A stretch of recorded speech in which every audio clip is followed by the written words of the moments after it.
What's going on out there, you guys? It's your boy Bleeding. I'm here with my man Al Mack, and we're bringing you the odds.com Odds HQ recap. UFC Vegas 18. It's in the books. We got some bets to talk about. We got some action to talk about. We got some incredible fights to cover here from a multitude of angles. We got a lot to talk about tonight, don't we, Al? Let me throw it to my man Al and see what he's got to say. What's up, Al? I've had better nights. This is probably the worst night that I've had gambling wise since we started doing this show way back on Habib Gaethje, and this is definitely, thank God I bet heavily on Bret Hart last night in BKFC because I took it on the chin tonight, big time. Hey, that's how it goes, man. I didn't exactly light tonight on fire either. Went 3-3 on my main plays. So what are you going to do, man? It's one of those nights. Let's get into it, though. First fight of the night, we got Danilo Marquez getting the submission win. 4 minutes, 52 seconds of the second round over Mike Rodriguez. Boy, I tell you what, my guys went so hard on the Friday night show on Danilo Marquez. I just don't think he's that good. A lot of people don't think he's that good.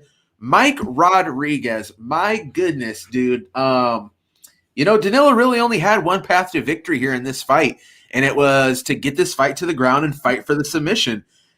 And he did it. I mean, I got to give him all the props in the world, man. Danilo worked really hard for the takedowns, got him, would move to position, did a good job keeping Mike Rodriguez down.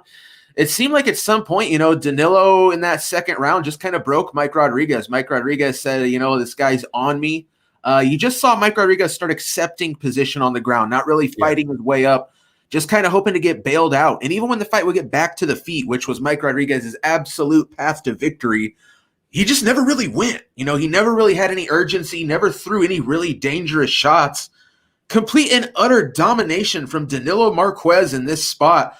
I'm very surprised, but at the same time, I'm not so surprised. Mike Rodriguez, this guy's known to show up and just look awful sometimes. This was one of those nights. I still don't think Danilo Marquez is that good of a fighter. Very limited pathway to victory, albeit comes out there and just dominates this one tonight. Al, what did you think of this one? Yeah, this was a fight where there was no way in hell that I would have ever bet on Mike Rodriguez at what was he lined at? Like minus 235. I bet Mike Rodriguez inside the distance. I said Mike Rodriguez is going to go out there. He's going to put hands on this dude. He's going to knock him out. It just never happened. It never materialized. It felt like he never had a chance. But even when he did, he just didn't pull the trigger. Al, I think you had a bet on Danilo in this spot, didn't you? Yeah, it was just one of those plays where I was like, there's absolutely no way that this guy should be favored at the price that he's at. So, instead of looking to play like a 1 or 2% play on Rodriguez, I was just like, I'm just going to go on the other side. I'm just going to, put a quarter of a unit on Marquez just for fun. And that's how it goes with these guys, lower ranked light heavyweights. It seems like, people are, the odds makers are kind of drinking the juice on the favorite and then underselling the underdog. The one thing that I'll say about this was the total. I feel like the total had value just depending on which way they were going to give you plus money at. And it ended up close. It was almost at one point earlier in the day at the book that I was shopping at, it was like minus 105 to minus 115 on the over under 1.5 rounds. And I'll never bet a prop like that because even if you win, you're paying way too much vig. The juice is just way too high. But I see at one book the over closed at plus 110, so some money must have come in on the under there. So yeah, there's one of those fights where with 1.5 rounds with these two lower ranked guys who both have a tendency to be finished or get a finish. The value is wherever the books were going to give you the plus money on that over or under 1.5. And it's interesting. So since January of 2020, the totals in the light heavyweight division have gone 19 and 19. So it's just straight up right down the middle. Flipping a coin, baby. Yeah, flipping a coin. So wherever you can get plus money, you could tell your grandma to bet that bet and it's a good bet to make. Right on. Yeah, well, I tell you what, man, it's just one of those spots. I said, which how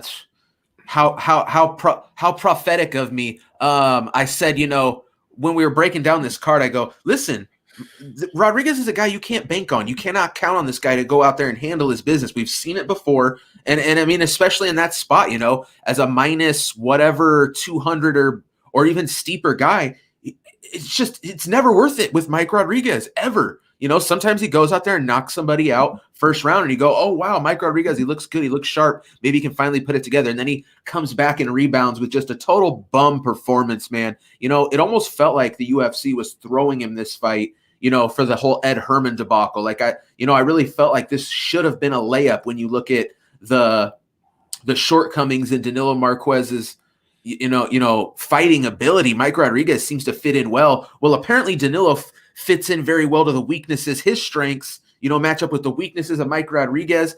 And I said, Mike Rodriguez has a very Michael Johnson-esque feel to him. And we're going to be talking about that guy very shortly. Is there anything you want to throw in on this fight, Al, before we move on? No, let's move on because there's so many better fights that happen. You got that right, my man. Speaking of better fights, man, Al, this is one that I said I smell a split decision all over this fight. I said it last night. I smell a split incoming. I love both these guys. Both guys have been absolute money trains. I've just been backing them and cashing for the last few years. Unfortunately, they both get matched up. I had to totally sit this fight out, man. Absolutely no action on this fight. And honestly, I feel like that was probably the right move because it came down close and one judge even saw it a way I didn't. But Beneil Dariush gets the split decision win over Diego Ferreira. I thought Beneil pretty much had a clear-cut win, 29-28. The fight played out fairly similar to the first time they fought. Beneil Dariush, just that better, heavier grappler. In those grappling exchanges, Beneil Dariush continuously ended up as the man on top. I do think that we saw probably some improved striking out of Carlos Diego Ferreira, but it just wasn't enough. He landed some good shots. He hurt Beneil at times. Beneil also landed some good shots, hurt him as well, too. A really good knee to the liver early in the fight that had him absolutely curled up, but a great back and forth fight. I think the right man won. A little sketchy there with that judge going 29-28 the other way, but nonetheless, man, a close fight. It played out pretty much how I thought it would. I do think the right man won. What'd you think, Al? Yeah, there's so much to talk about with this fight. I feel like, I bet on Ferreira, I bet on the under, which, both plays I still would probably make, like in hindsight, because I just thought that there was no way that based on the way that Dariush fights, I thought, he's going to get sucked into Carlos, to his game, to Diego's game. And it almost happened. And then the first round ended and his coach, Beneil's coach, was just like, what are you doing? Stop this. You are a better wrestler. You are better than this. Wrestle him. Win this fight. You're not going to win this fight by standing up. And he might have, but it was just the wrong game plan for him. And I'll be honest. The split decision, that makes zero sense. There was more of a case to be made about the first fight being a split decision than this fight. Ferreira has really good defensive grappling on the ground. He was really good at evading, he was really good at evading those submission attempts and just really good at like keeping Beneil from advancing, but he had no answer for his strength. He was just smothering him, and you can only just do so much with the butterfly hooks in the legs. It's just, he's going to smother you, and he's especially up against the cage. But yeah, it just seemed like the value in this fight was on Diego, and the value was on the under. And to be honest, I'd probably make those bets again in hindsight. It's just the way the cookie crumbles sometimes. It was an awesome fight, though. And let me just say this. It's so obvious that the UFC clearly hates both of these guys because they match them against each other when they've already fought. When do you ever see that happen? And the only reason that they're matching them against each other is to get rid of one of them so that one of them isn't a contender to knock off the Tonys or the Connors in the lightweight division, because, you know, put Beneil Dariush against Conor McGregor and see what happens, you know, and like that fight will never happen. Not in a trillion years, but make that fight happen. And, you know, Daryush wins that fight. And yeah, it was a good one, man. It was super entertaining. It was one of those ones where I wish I was you and I was just sitting back and enjoying it, because it was highly disappointing, but at the same time, super entertaining, you know? Right on. And I mean, don't get me wrong, in retrospect, you know, I wish I'd have bet the over. I wish I'd have bet Beneil Dariush, but at the same time, I really don't, man. You know, I was very happy to sit back. Sometimes no play is the right play in gambling. You know what I mean? And, absolutely. You know, yeah. And I don't regret not having any action. You know, I'm a big fan of both guys. Somebody had to win. Somebody had to lose. I tell you what, honestly, at one point I was saying to myself, after I felt like Beneil Dariush won the first 2 rounds clearly, and he was starting to slow down, I was like, wow, what if CDF comes out here and really puts a beating on him? We get a 10-8 and it's a draw. I was saying to myself, wow, I maybe should have sprinkled a draw on this spot. Too little, too late. Beneil Dariush gets the win, a solid win. Unfortunately, the win streak of Carlos Diego Ferreira comes to an end. 36 years old. Where does he go from here? I still think he hangs in there with the top 15 lightweights, man. I think he wins some fights. I think he beats some big-name guys. Beneil Dariush is just that skosh better, just has that one advantage in the grappling, and sure enough, both times they fought, that's been the difference in the fight. Where does Beneil Dariush go after this very, very big win?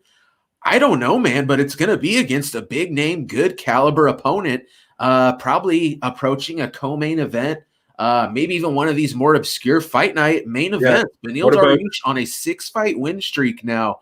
And, you know, the resume is getting very good. He's got a big fight coming up. What do you think about Daryush and Dan Hooker? Man, Daryush and Dan Hooker.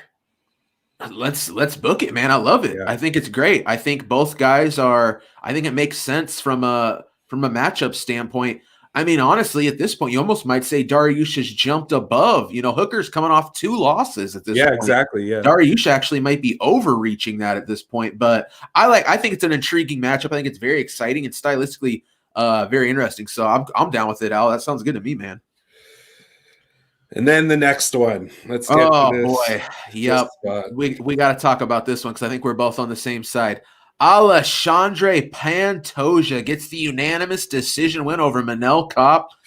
Oh boy, Al, I got to tell you, I had a bet on Manel in this spot. I thought he was a good play, and I'll put it like this.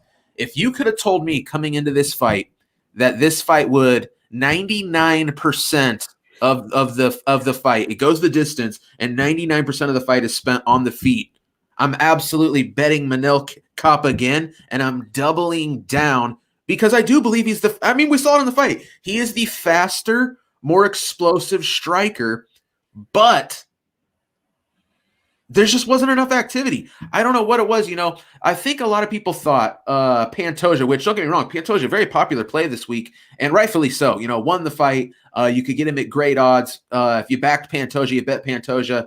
Good move. It was a good call, but you know, I don't think anybody really saw this fight playing out the way it did. I think, you know, Pantosia's clear path to victory was to get this fight to the mat and use the BJJ, look for the sub, just control Manel on the mat. He didn't really do it. If anything, it's Manel at the end of rounds shooting for takedowns, hitting some takedowns, which again seems absolutely unreal because, you know, Manel Kopp's path to victory here was to keep this fight standing and turn it into an absolute brawl with Pantosia. And honestly, Pantosia obliged him. Pantosia went out there and fought Manel Kopp's game plan. But here's where it really broke down. Pantosia landed some good shots with his hands. Manel Kopp landed some really good shots with his hands. I honestly think if it came to strictly boxing, Manel Kopp was getting the better of him, landing the more impactful shots. It was the kicks of Pantosia that absolutely iced this fight for Pantosia. You know, Manel just consistently would let Pantosia, it'd be like there'd be a break. Pantosia would throw a good body kick. Pantosia would throw a good leg kick. Those significant strikes added up. And when you add in the hands plus the kicks of Alexandre Pantosia, I absolutely agree with a Pantosia 29-28 decision. I think one judge even scored a 30-27. I didn't see it that dominant, but nonetheless, I think the right man won. Pantosia gets it done in a way that I don't think a lot of people saw him getting it done. I think they probably thought maybe he would get the knockout if he won it on the feet. But to me, the story of the fight was just the inactivity. That is not the Manel Kopp we saw in Risen. The Manel Kopp we saw in Risen was far more active, much more spastic, much more what's the word I'm looking for here? Just a little more hectic in his style, and was willing to go for it. We saw him a little too reserved. He essentially wanted to just kind of stand there and counter what Pantosia was bringing, but Pantosia really never fell into his trap. Props to Pantosia. He gets it done. What'd you think, Al? There's so much to talk about this. So let me just go on here for a little bit. For those who know me, know that I've been slamming my fist about Manel Kopp and how he was going to take over the flyweight division. And this is a little bit prior to, the rise of Deiveson Figueiredo. I'm super high on this guy. I've been high on this guy since like 2019, seeing him in Japan. And I feel like there's some things that I wish that I considered. And I feel like as soon as I was watching the fight, because this was my main event, and this was one I was standing up watching it the whole time. It had that big fight feel for me, and you could tell right away that he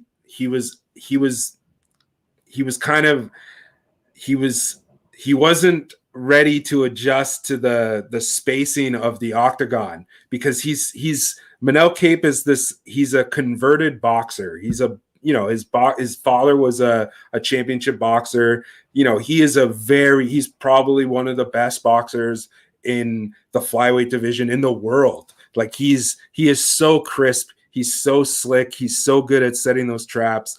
But I feel like the octagon and the way that the geometry was and the way that he would set his traps, where you can move left or you can move right. But Pantosia is a UFC vet, like he played it so perfectly. He went for the takedown. He didn't really go for the takedown. He kind of just like smothered him and ran him against the cage early in the fight. And then you saw that Kopp was starting to, instead of having his hands up in that nice style that he has when he starts to get aggressive, he had that, defensive weird, he was kind of just like holding off for the takedown. Even though the fight was on the feet the entire time, he was still mentally always thinking in the back of his head that Pantosia was going to come in on him, and Pantosia with those kicks. But this is another thing that I didn't consider. I feel like Kopp's past two fights, or maybe this is incorrect, but I know that the fight against Kaya Sakura and the fight against Horiguchi were 5-round fights. So I feel like he was trying to wait out Pantosia. And I feel like if that fight went 2 more rounds, Manel is in it. Manel is in it, and he's gonna, because he was getting the better shots. And I feel like Manel Kopp is the better fighter. He just fought a bad fight, and he, look at him. He wasn't even gassed at the end. He didn't even have a mark on him. Like, as far as technical skill, I think that Manel Kopp is the better fighter. Pantosia just taught him a lesson about how to fight in the octagon and how to fight in the UFC, and it just wasn't the same. And I underrated Pantosia and I overrated Manel Kopp, not in like a MMA point, but in a UFC point, because there was a bunch of these factors that I didn't really consider. But as soon as the fight started, I was like, he's uncomfortable in there. He's not, because he's one of those guys that's always vertical. He's always on that axis where he circles around, he gets in, he tries to engage them on that diagonal axis, and then he circles around. You can't do that in the octagon because there's so many other ways out.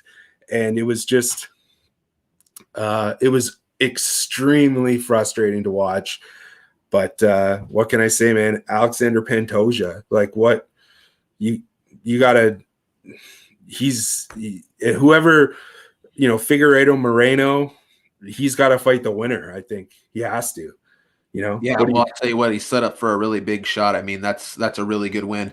Manel Kopp, one of the best guys outside the UFC, now in the UFC.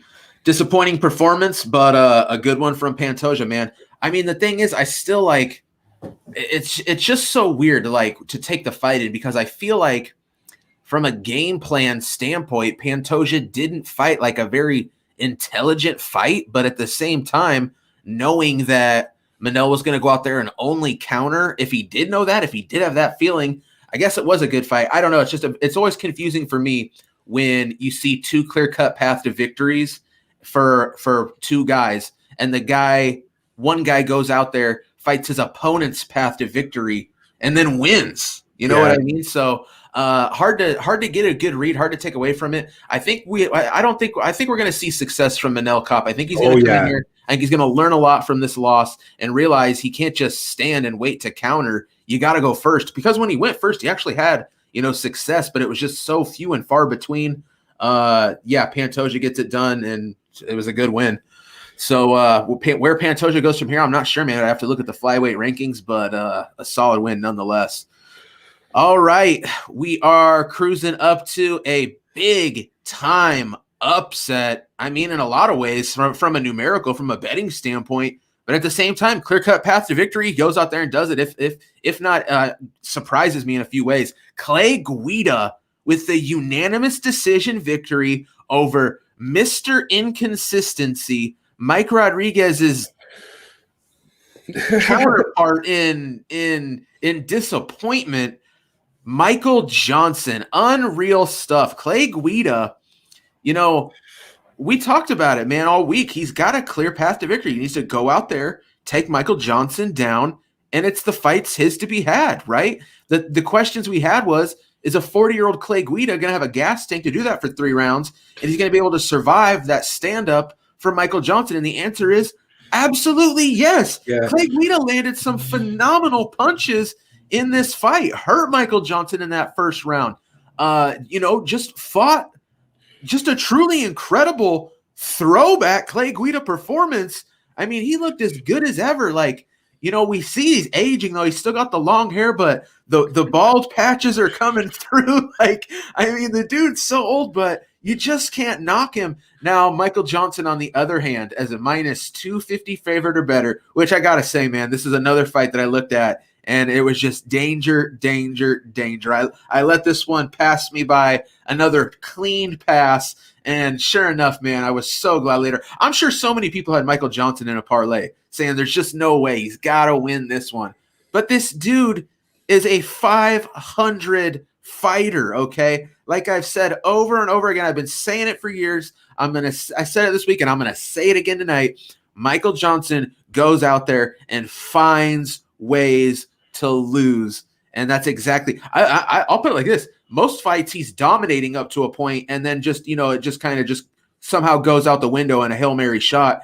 Tonight, Clay Guida just was the better man. It's just plain and simple. Clay Guida cashes as a big underdog. Al, it's your time to shine. I know you had some action on this one. Let them know. Yeah, this is the one of the only ones where I'll pat myself on the back tonight. And that was just I was just selling off on Michael Johnson. And, I think that the odds were writing off Clay Guida. And it was just like you said, Clay Guida had one clear path to victory, and it was just to outwork Michael Johnson. And as you said, I feel like Clay Guida could have fought him twice tonight. Like he looked like he could have went 2 more rounds in there. I feel like he did drop the first round though. You think Michael Johnson won the first round? Yeah, it was close. It was close, but you're probably right. I'm probably in agreement. I would probably agree with you. But I feel like Clay Guida is the type of guy, and I saw this as I was watching the fight. As soon as he got bloodied, he was like, "All right, let's go." That's when he turned it on. Once his face got bloodied up, that's when he was like, it all changed. And then he was just able to. He was just seeing him so he was just reading him so perfectly. It was crazy. At one point I saw somebody Jed Goodman tweeted out the live betting lines, and in a minute into the second round, Clay Guida was still like a plus 135 underdog. Like, what are you talking about? Like, it was at that point, I was like, he's gonna win this fight. The only way that he's not is if he gets a head kick or something like that. And Michael Johnson just doesn't show that he has the ability to do that. He's not the same guy that he used to be. And like, Michael Johnson is the type of guy that would be perfect to go to BKFC, where 100%. You can only do stand-up, right? Like, because he's a very good boxer. He's a very good striker. But once you start mixing your martial arts up, Clay Guida was the better man. And it was clear about, I think, 3.5 minutes into that fight, I was like, Clay Guida's going to win this fight. And I wish that I didn't, I bet on him. I wish I bet more on him, but it was one of those things where it's like, you got to take, I took the under, which took an L, but it didn't matter because Clay Guida cashed it. Like, I got him like plus 185. It was a home run play. And I feel like even if it lost, I would have made that bet every time, because you're just, you're betting into volatility, betting in Michael Johnson as any favorite beyond like minus 130. Like, yeah. Well, I tell you what, I'm going to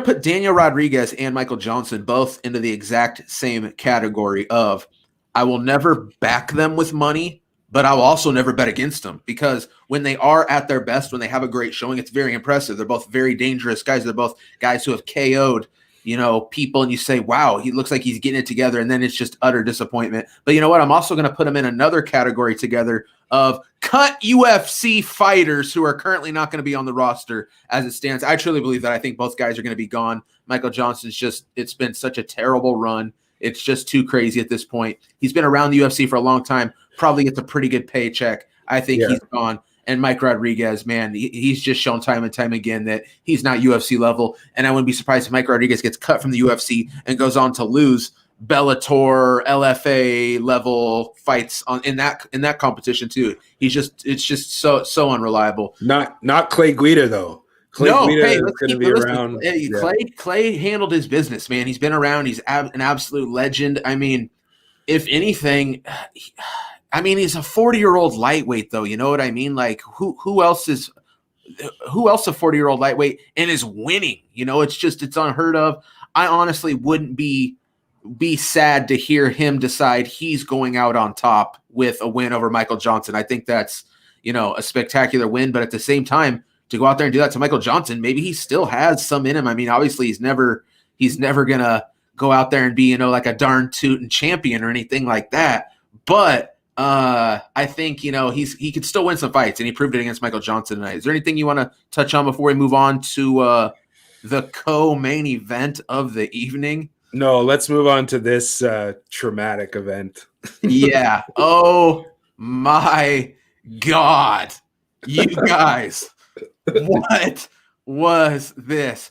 Corey Sandhagen. Ain't no TKO about it. Okay. The KO, damn near looked like I'll call it a DO, a death out. He absolutely murders Frank. It looked like I'm not kidding. And I said this immediately after this KO. Flying knee KO. We all saw it. 30 seconds. Sandhagen, a KO for the ages. Maybe a top 10er of all time, if I'm keeping it real. It looked like someone assassinated Frankie Edgar. If Frankie Edgar had been shot in the back of the head with a high caliber rifle from an assassin in the rafters of the Apex facility, it would have looked very similar to what happened. Just eats chin to kneecap. He's off. There's no Frankie Edgar was there and then gone. I think it's the way most people dream of dying. I just want to be alive and then gone, right? I don't want to suffer. I don't want to take a beating. I don't want it prolonged. I just want to be here and then gone. Frankie Edgar I mean, I hope the CPR worked. I don't know if they had to bust out a defibrillator or anything. I think he's okay, but his soul did briefly leave his body. Listen, he still might be in some other world right now trying to regain his abilities and memories and, relearning how to walk and talk. But Corey Sandhagen goes out there. It reminded me of, and I could see somebody going out there, and feel free, whoever's listening to this right now, go ahead if you got the editing software.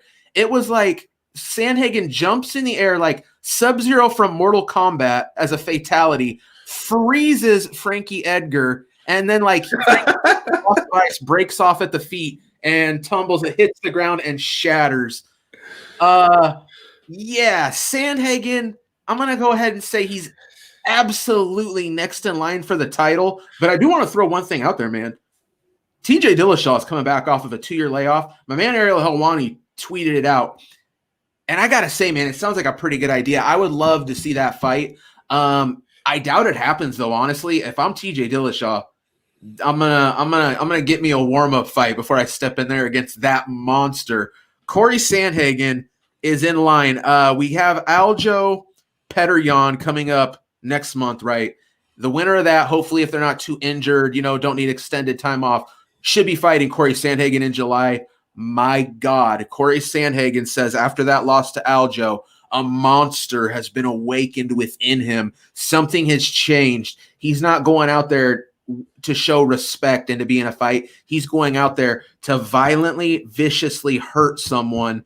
And we've seen that in his last 2 performances that have had a combined 90 seconds as he's ripped through Marlon Moraes and now Frankie Edgar and is in line for a title shot. Take it from here, Al. I got nothing left to say on this. Yeah, it was just wild. That's probably, I said it when it happened, that's probably the most intense non-head kick KO I've ever seen. Like the Masvidal Askren one was crazy, but like Masvidal knew that Askren was coming in, right? This was, he boxed him into a flying knee. Like if you watch his eyes in the replay, he was tracking him the whole way. He was pulling him in and he set it up. There was nothing fluky about that. Like that was just all skill. And like he said in the post fight, he said that, Aljo changed him. And I feel like he took what Aljo did to him, and his past 2 fights since then, he's done it to the guys that, to his opponents, because he knocked out Marlon. He sent Marlon into next week, and then Frankie Edgar might not ever fight again. Like it wasn't even, the thing about it was your analogy of the Sub-Zero freezing and smashing is just beautiful. But I feel like the thing about it was the neck, his neck snapped. Like his neck went, like his chin was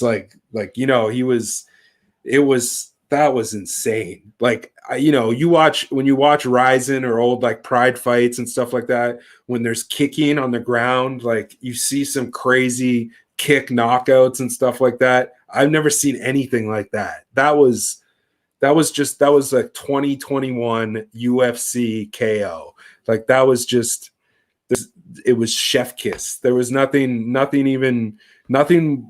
I can think of in the UFC besides maybe Jordan Buckley or not Jordan Buckley, the Impa Kasanganai. Yeah, the Buckley, Impa Kasanganai. Yeah, I said Joaquin Buckley, not Jordan Buckley. But even then, that's a head kick. That's different. That was a fluke. He boxed him into it. He drew him into it. It wasn't just like he absolutely baited him. I mean, he said I saw a quick post-fight interview where, Sandhagen had such a long reach. Essentially what he did being so long was he made Frankie Edgar believe that he couldn't touch him where he was, even though he could, essentially bringing Frankie Edgar in, making Frankie Edgar feel comfortable, like he could get in close where Frankie Edgar could touch him. The taller fighter, it's right there. Frankie Edgar, the smaller man, a tendency to, when he throws shots, kind of crouch in, kind of duck. Sandhagen saw it all the way, literally only needed one shot. I mean, it felt like the first strike Sandhagen threw in the fight. I mean, it was just truly unbelievable, absolutely shocking. honestly, it was a big win for me, man. You know, I had Sandhagen capping off a parlay. So that was an easy casher for me. I mean, honestly, all week I was very confident that Corey Sandhagen was going to win this fight. I saw quite a bit of love on Frankie Edgar, you know, and I understand, you know, when the Aljo loss is what it was for the people that were feeling Edgar, you know, the way that Aljo just kind of jumped on the backpacked him and found the sub quickly, you know, but I mean, it's not like Aljo went out there and repeatedly double-legged Corey Sandhagen. You know, he got the good position and finished the fight right away. That fight was like a minute long. You know, and Frankie Edgar's just not a takedown machine, as if it mattered anyway, though. There's just really nothing to talk about. You know, you can't say Frankie Edgar fought a great fight. Honestly, we can't even say Corey Sandhagen fought a great fight. I mean, he did. Flawless fucking victory, right? But what is there to learn? We didn't see any like new wrinkles of his game. We saw 30 seconds and it was just a dude jumping in an air, knocking a dude's head off. You know what I mean? So sky's the limit for Corey Sandhagen, man. This guy just mentally seems to be on another level right now. And honestly, you know, everything in retrospect is crazy, right? Corey Sandhagen opens up as a -600 favorite. That was accurate. Goes off as a -400. That was value in retrospect, right? Which how often do we say that about a guy priced like that? But wow, Corey Sandhagen, if he really has turned this new leaf and we are seeing some new version, some elevated, I mean, he was already good before. We could be talking about your future bantamweight, reigning bantamweight champion. I'm gonna tell you right now, this guy beats the winner of Aljo Yan, regardless of who wins that matchup, because whoever wins that matchup is the baddest dude at 135, plain and simple. If he can beat that guy, I don't know who's waiting in the wings that's going to be this version of Corey Sandhagen. That the dude just appears to be on another level right now. Is there anything you want to throw on this one, Al? Yeah, I just I wish that I considered this. It was just the way that I saw it, and I'll say I had a small little bet on Frankie Edgar, and the way that I saw it was he was just going to grind him out for 15 minutes, and he was going to get a decision victory. And, you know, I feel like a lot of the people that bet on Edgar didn't think that Edgar was in no way going to be able to finish Sandhagen. But, you know, last minute I said, if I'm on Edgar, I'm going to bet the under as well. And the under cash at like plus 170, you know, with quite a bit of time to spare. And yeah, so the under now in UFC men's bantamweight division has gone 30-26 for 14.3 units since January of last year. And I feel like you get a lot of these fights where, you know, the betting public thinks that it's just going to be a 15-minute brawl between two, you know, 135 fighters, and we're getting some finishes, you know, like we're getting some crazy finishes. And, you know, Sandhagen has been involved in a few of those. And the one thing that I wanted to say was it seems like he's gotten really good at, he's drilling these striking, you know, he's drilling these type of techniques. Like I guarantee you is drilling that knee. I guarantee you, you know, that was a part of his game plan. He didn't just do that, you know, off the top of his head. He would, you know, he drilled that, just like how he drilled that kick against Marlon. And that's what I mean. Like I was saying, Aljo changed him, and now he's like, you know, he's a man on a mission. So yeah, like give me plus money on Sandhagen against either of those two guys, Aljo or Peter Yan. I think that's a solid bet to make. Great fight too. So yeah, sky's the limit for Sandhagen. And hey, I wouldn't even mind him if he fights TJ Dillashaw, because it would bring his name value up like crazy. If he beats him, you know, they'll probably sprinkle some extra dollars on that fight, because if he fought Dillashaw, that would be a pay-per-view headline fight, right? It sucks for him because he wouldn't get the title, but I feel like it's almost one of those fights where both guys are compromising, where TJ would probably want a warm-up fight, and Sandhagen wants the title. But I wouldn't mind seeing that fight. I think that would be a great fight. I do too. I think it'd be a perfect welcome back to the division for TJ Dillashaw. Look at how this division has changed, and look at some of these young killers that have come in here in your time off. So phenomenal stuff. Frankie Edgar, man, I think it's time. I think it's time to hang it up. 39-year-old bantamweight man. What is there left to do besides take vicious KOLs at this point? At the same time, though, Frankie Edgar's a guy that is cashing really big show money checks. So hard to tell a guy to walk away from what I'm assuming is probably $200,000, $300,000 show money checks, right? So I don't know, man. I think it's the end of the road for Edgar. And let's use that as a segue to get into our main event. We're talking about old dudes who may have come to the end of the road. Alistair Overeem gets just blown out of the water by Alexander Volkov. My goodness, 2 minutes, 6 seconds into round number 2. Man, just from the jump, like Volkov just working the jab, just touching. You can see when Volkov's touching Overeem, every time Overeem's reacting, he's being hurt. He's having to think about it. He's surprised. He's blinking it off. He's turning his back. He's getting away. I mean, other than like a few one-off lunging good shots, I mean, Overeem cracked Volkov with a couple good hard shots, but that's all he did, man. It was one-way traffic. I mean, this fight, made it a couple minutes in the second round. I could tell you right now, after when those guys walked back to their corners after that first round, I knew Overeem's chances of winning that fight were a puncher's chance, Hail Mary. And honestly, I don't know if he ever really got off another worthy shot that could even have ended this fight. Volkov with the utter domination, the new, improved, bigger, stronger, harder hitting Alexander Volkov. Wow, what an impressive performance, man. Just goes out there and exposes every weakness Alistair Overeem has. Volkov, he's in a great position here, man. More importantly than anything, I had a bet on him. So, a co-main and a main event, I finished the night strong, thankfully. Volkov cashes with ease. I felt like he was a great play, a great value.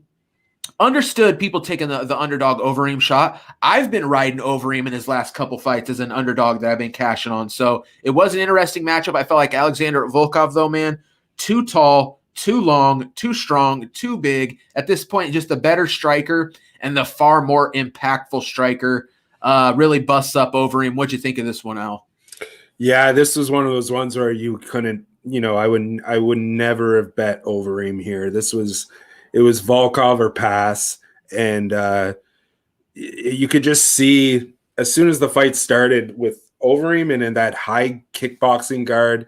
When you're an older guy and you're probably sparring with kickboxing gloves, a guy can't just punch straight through your guard and bust your face up because you have so much extra padding on your hands, and that's clearly what was going on. Is you got an older, K1 kickboxer who's, elite level, who's just had no answer to Alexander Volkov punching straight through his guard. It was a masterclass. And who wants to fight Alexander Volkov now? And like, it's crazy. He lost to Derek Lewis. like barely. Barely. He lost to Derek Lewis in a fight that he won. So it was a 3-round fight. He won 14 minutes and 50 seconds of that fight. I mean, clearly had it won and eats that big shot from Derek Lewis. And it's just, it's a huge hang up, right? It's a huge problem because, who are the two guys ahead of him right now? Well, it's Derek Lewis and Curtis Blades. His last 2 losses are squaring off, and whoever wins that fight is going to be right in position. We do have the Stipe matchup with Francis Ngannou for the title. We at least finally have that locked in. If Stipe doesn't need more time to fight fires and a little bit, in my opinion, kind of duck for Ngannou again. I think he's tried to kind of wait on Ngannou, hope somebody could maybe beat this dude, and he'd go, "Oh, thank God he lost." I mean, Stipe beat him the first time, and he beat him, handedly. But to go in there and have to do it again, such an incredible task. But we've got John Jones in the mix. We've got the winner of Derek Lewis, Curtis Blades, and now we've got Volkov. So I think they probably run Stipe and Ngannou, the winner of that. I believe, and honestly, I really hope, fights John Jones. That would be great to me. I'd love to see that matchup, the winner take on John Jones in his heavyweight debut. And then I'd say let's give Volkov the winner of Derek Lewis, Curtis Blades, and whoever wins that fight's in line for the John Jones, whoever wins this next championship matchup. I think that's how we play it out. If we can do that, that sounds just great to me. So what do you think of that, Al? What if John Jones wants a tune-up fight and he just fights Alexander Volkov? I'm down. But what would happen is if John Jones wanted a tune-up fight, it would be to Alistair Overeem, and that would probably be Alistair Overeem's last fight. Training partners. I don't know if they do it at this point. Honestly, man, I think Alistair's done. I think Alistair's talked about this is the last run. He's got to get the title. Alistair even said, if I win the title, I'm immediately retiring. You know what I mean? So I honestly think at this point, Alistair is going to be, he's going to have to put together a decent three or four fight win streak now to be in title contention. And he's north of 40 as it stands right now. Heavyweight is notorious, especially as a title, is so notorious for inactivity. I mean, you're talking about a potential 2 or 3 year, if everything goes right, scenario. We're talking about a 43, 44-year-old Alistair Overeem getting a title shot. I just don't see it, man. I think this is the end of the road. I would love to see Frankie Edgar in the co-main hang it up. At this point, man, I don't think Alistair Overeem has anything left to prove. You talked about, his the way that you give him any adversity, man, and he backs up to the cage and shells up. You just cannot be that guy at heavyweight. I mean, he's made it work his last few fights. And even Volkov kind of felt like he was getting baited. Alistair would, back up against the cage and shell up. Volkov, is kind of just standing there right in front of him and not willing to just kind of tee off and take what Alistair's given him, because he expects Alistair to eat a few shots and then eventually throw that big bomb, in retaliation coming out of it. And Alistair went for it a couple times, but man, at one point Volkov said, okay, you know what? When this guy shells up, he's really not a threat. We saw him start to just kind of rip off, a 10-punch combo, and that really was when the momentum just swung and you said, okay, this dude's just putting it on Alistair. This fight's going to be over. Volkov, man, he's set up for a big fight. He's one or two fights away from a title shot. I'm sure he wants that win back over Curtis Blades. I think Curtis Blades probably beats Derek Lewis. I think the game plan's out there. He's going to take him down. Curtis Blades just needs to go out there and beat Curtis Blades, and he'll beat Derek Lewis. But hey, Derek Lewis, man, one punch power. He could absolutely win the fight. If Ngannou can finish Curtis Blades twice, why can't Derek Lewis land a hard shot and do it too? But I do think Ngannou gets it, or I do think Blades beats. I think Blades beats Derek Lewis, and I don't know. I guess I don't really want to see that matchup again. We just had it. I'd rather see both guys go in different directions. I don't know, Al. What do you think? Is there another direction we can go here? Well, the answer to this is to inject John Jones, right? Like, I don't feel like John Jones, it's not smart for him to just come back and fight for the title, because you'll have a Conor McGregor type situation where, we build him all up. He comes in and he loses in his first fight. It's not going to be, you want to drive that hype train. So put John Jones in there against Volkov or Blades or Derek Lewis, that's what we need to see. Is we need actually another thing, Cyril Gane, right? Cyril Gane fights that's a good point. Jairzinho Rosenstrike. So whoever wins that fight will be is right in there. But if I'm Volkov, I'm not, if I'm Volkov, I'm only fighting people ahead of me, because it's the heavyweight division. You shouldn't. That's the problem, is these guys are risking their careers every time they step in there. So why would you ever agree to fight someone below you in the rankings when you already have wins over guys above you in the rankings, right? Like, it's different, like with lightweight or friggin' featherweight. It's different. These guys can kill you with a punch in the octagon. So there's I understand why there's a lack of activity because it's just heavyweight fighters, but we need to inject more people into this weight division. And that's why I said, yeah, John Jones, mix it up, and then Cyril Gane. And then Jairzinho Rozenstruik is still,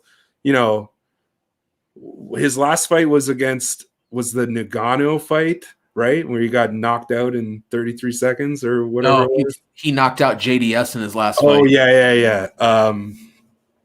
He's still up there. You're right. But again, if I'm Volkov, I'm not fighting him. If I'm Volkov, I'm not fighting Cyril Gane. I'm only fighting people ahead of me in the rankings. So it's tough. It's tough to matchmake. It's a tough one to he's in a bad spot now, to be honest. Well, listen, I tell you what, honestly, for a long time we've lacked heavyweight contenders, and right now it's getting very interesting. So it's pretty exciting. I think we got a lot of good matchups coming up in heavyweight. So there you go. That's UFC Vegas 18 in a nutshell right there. We got a very exciting card coming up this week. Al, do you want to take the honors on that? Yeah, well, Kamaru Usman and Gilbert Burns. It's one of those fights where you probably think that Usman, 7 or 6.5 times out of 10, Usman probably wins that fight. But it all depends on where this line goes, and if you can get value on a fighter that maybe wins, 4 out of 6 times or 4 out of 10 times. I think Gilbert Burns might be the play here, and it's one of those plays where you have to bet it small because it's a value play, right? It's not. Kamaru Usman I think he's elite. Like, I think he's one of the best to ever do it, but there's still some question marks, right? There's still a couple of question marks, and especially now because we've seen Covington. I kind of just throw out the Masvidal fight, but we see how Covington approached it and how that will not work against Kamaru Usman. I think that if Gilbert Burns does what he's done in his previous fights, it's hard to gauge him even as well, because the Tyrone Woodley fight Tyrone Woodley really wasn't the same. It was just not the same guy. He at least wasn't the same guy that he was when he fought Kamaru, right? So I feel like it's one of those fights where Kamaru Usman probably wins, but if the line gets heavy enough where there's value on Gilbert Burns, I think you got to bet Burns. But I would say that there's more value on the over. The over probably cashes in this fight. I don't think this fight probably likely goes the distance. Kamaru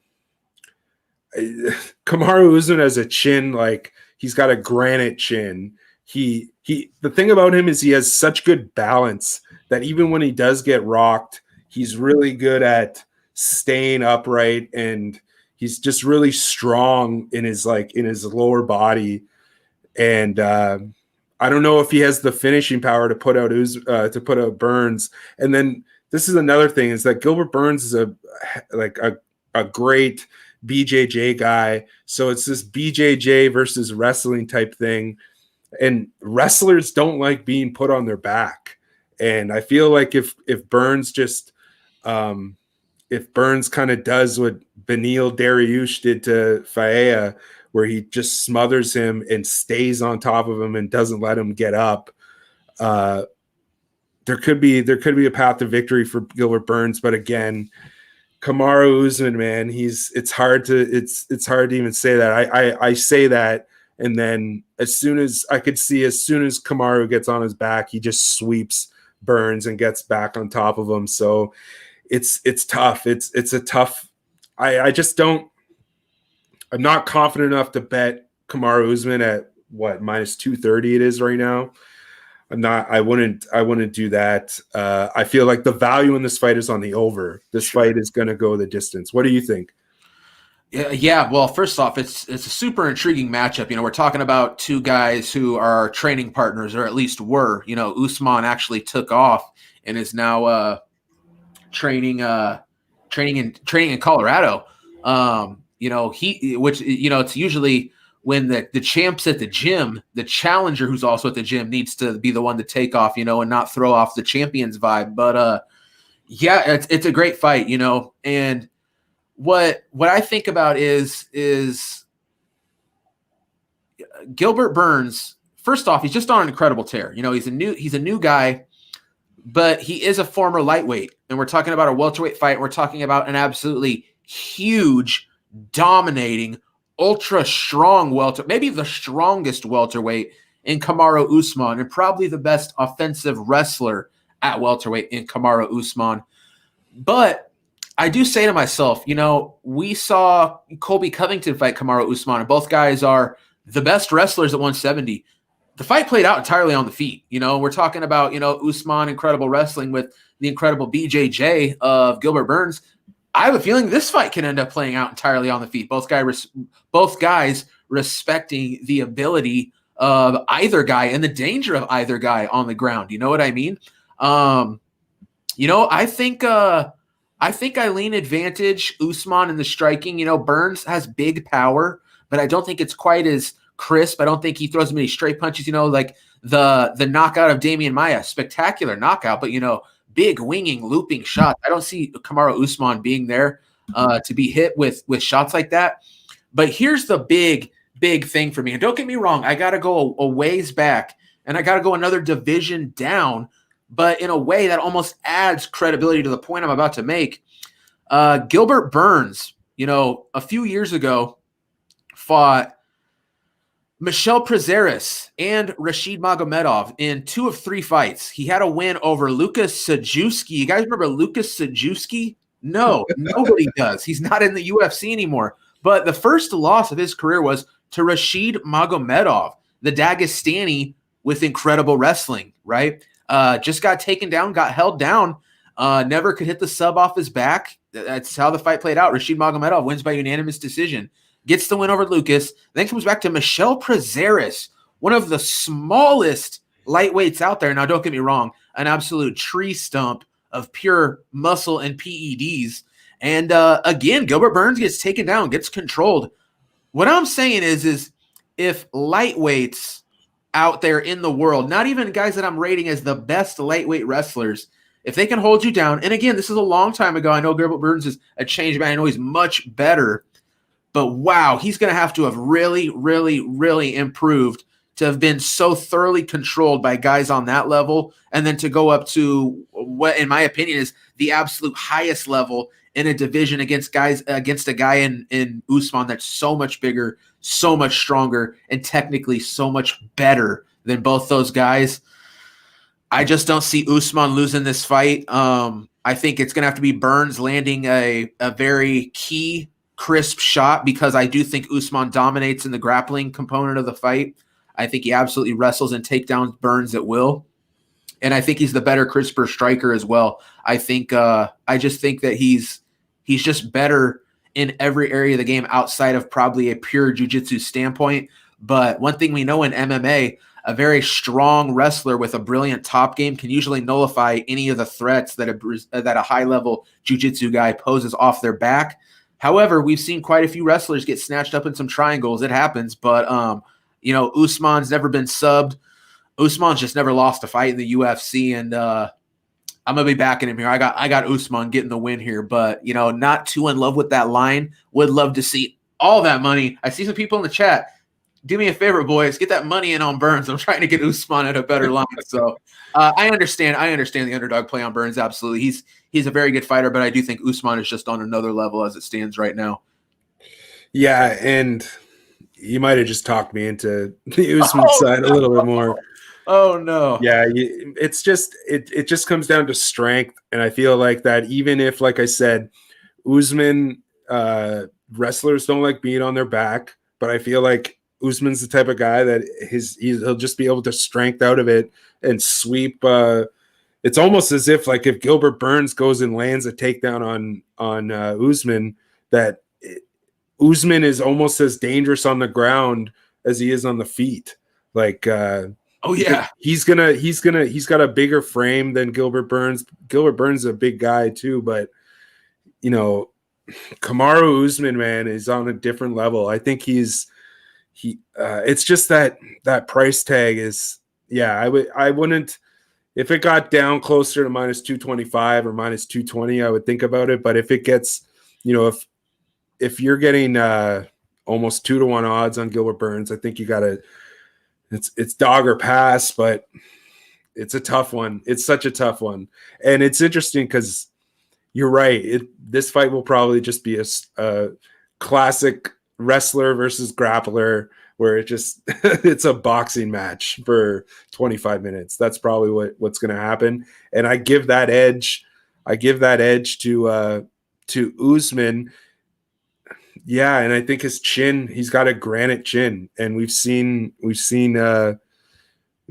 Burns get knocked out. So yeah, you might have just talked me into it. Oh man, hey, I'm a convincing guy. What can I say?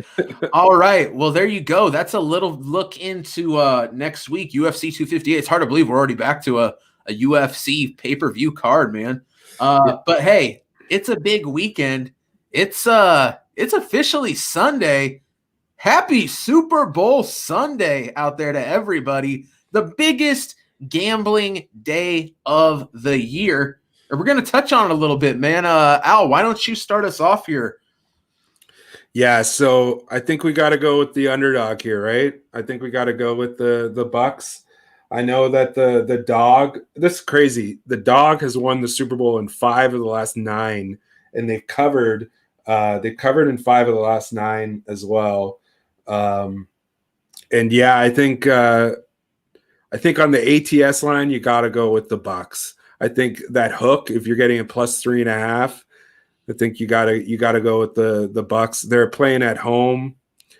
You know, they just got so many weapons, and Kansas City's a great team, but I just think that I think the Bucks just have too many weapons. Even if Tom Brady doesn't have a good game, they have so many weapons. And then this is the one thing that I was gonna say is the fourth quarter over.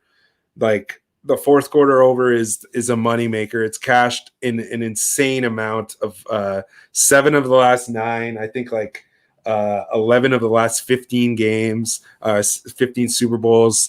The fourth quarter over, these games always start slow. And if you can get the fourth quarter over at 14 and a half, I will be on that heavily. That's my bet du jour for today. That's the one play that I'll be heavy on to get my Manel Kopp money back. Oh, but man. Yeah. What do you think?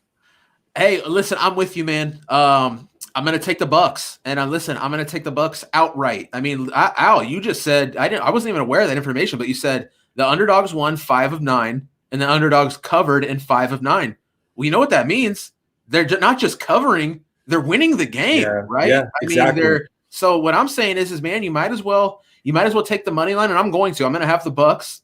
I've thought about it extensively, and honestly, man, I've had the Bucks every playoff game this whole run. I'm not a big NFL bettor. I'm really not, but I've just felt like the Bucks have been a little bit disrespected. I felt like they put together a team, and don't get me wrong, they had some shortcomings earlier in the year, but they put together a team that is win now. Okay, This is not a building in 2 years, we're going to get it done in 3 years. No, they've paid the money. They've brought in the crew. It is a win now scenario. But you know what? So are the Chiefs. But the Chiefs, it's more of a long-term game. The Chiefs are going to be one of the best teams in the NFL for the next 5 or 6 years. It's inevitable. They're too young. They're too talented. They're too fast. And they do such a great job of just drafting great talent consistently. And Andy Reid's just a phenomenal coach. He just has a great football team. Let's just keep it real. I expect the Chiefs to be back in the next 3 or 4 Super Bowls. I really do. Even if they don't win tomorrow, I think we are looking at a dynasty type situation. But who knows, man? But I'm taking Tom Brady. I'm taking Tom Brady and the Bucks. I think they're going to get it done. I think the story of the game, this is where the game is won or lost, is in the pressure that the Tampa Bay defense is going to put on Patrick Mahomes, okay? If they're in his face, if Patrick Mahomes is getting sacked repeatedly, the Buccaneers are going to win. If Pat Mahomes is not just getting sacked, but getting highly pressured, not able to roll out, if he's hitting the ground over and over again, if you can put Mahomes on the ground one of every 2 passes he's throwing, the Bucs will win this game. It's when you allow Mahomes to sit back there and cook and allow these speedster guys to get open, these Travis Kelce's to somehow just emerge open downfield, continuing the play. That's when you have problems. And I think the Bucs are aware of that. And with the pressure of a Jason Pierre-Paul, a Shaquille Barrett, an Ndamukong Suh who gets absolutely slept on, don't be surprised if he shows us a throwback performance in the biggest game of his career. I do, man. I have a feeling the Buccaneers are going to put the pressure on the Chiefs, and I see the Buccaneers winning a very close game. Man, do we want to predict a score? I'm not going to put a score on it, but I do think the Bucs get the win. I think Tom Brady, the NFL's golden boy, shows Mahomes, who's honestly probably the NFL's next generation golden boy, a thing or two, and I think Tom Brady gets his 7th Super Bowl ring in his 10th Super Bowl appearance. I mean, guys, let's just think about this. The dude's been in the league 20 years, and he's shown up to 10 Super Bowls. When there's a Super Bowl being played, Tom Brady is a quarterback of one of the teams half the time. Truly unreal, truly unbelievable. I'm backing Tom Brady in the Bucs. What do you think, Al? Yeah, I think it's a good play, and just like you said, and I think Tom Brady doesn't even have to play a good game. They have enough weapons to not need him to. All he needs to do is facilitate the ball and be a smart quarterback. Whereas if Mahomes has a bad game, they're in trouble because they generate, especially if they get down early. They generate so much out of his ability to scramble and his ability to throw deep and all that stuff. So yeah, I think I'm gonna say 31-28 Bucs. That's my call. I'm with you fully. 31-28. Lock it in. Me and my man Al Mack, we say the Bucs get it done 31-28 over the Kansas City Chiefs. I'm excited, man. I think it's going to be a great game. I believe this is the first time a team's ever hosted a home Super Bowl. Is that right? Do you know, Al? Yeah, it's the first time that a team has ever hosted. Although you go back, that's not entirely true because the Rams played a Super Bowl in LA, but they didn't play at their home stadium.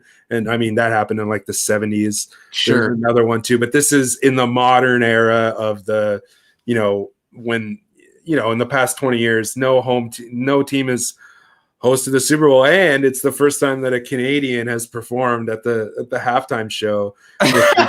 We're all really excited about that. My man Al Mack getting in the Canadian stats. I love it. I mean, don't get me wrong, it's a home Super Bowl game, but even then, it's not like the stadium's going to be packed, which is unfortunate and an absolute disadvantage for the Buccaneers. You know what I mean? That'd be crazy if they could actually load up that stadium full of Buccaneers home fans. But Chiefs fans travel well as well. And it's not like we're dealing with a full stadium. Do you know what the situation is with how many fans are going to be in attendance? I think it's like 20,000. So it's like half. Okay, not bad. You know what? I want to say it's like all like exclusively like doctors and medical professionals or something like that. Isn't there some sort of weird caveat to it? I think like a huge amount of the tickets are given to people that were vaccinated, like frontline workers. Frontline workers, right. And then I also think that they have like they're gonna bubble off the crowd from the game. Like I think there's barriers, so it's gonna be the weirdest Super Bowl ever played. Like definitely for sure. It's gonna be very interesting, but it should be a great one. Al, is there anything you want to throw in before we wrap this up? No, let's just let's get our money back, or I'll get my money back next week. And next time Manel Kopp fights, I'm gonna bet more than I bet on him this time because I'm that high on him, and I'm gonna continue to bet him until I'm broke. So you the double down man. All right, for Al Mack, I am Bleed. You can check me out on my channel, Just Bleed, right here on YouTube. Have a phenomenal Super Bowl Sunday. We will check you guys next week. UFC 258. It is fight week yet again. We have 8 straight weeks of UFC events. We are going to be hitting it hard, getting after it, making that money, cashing them tickets. Best of luck, everybody. I'm Bleed. He's Al Mac. We're OddsHQ and odds.com. We will check you guys next time. We are out.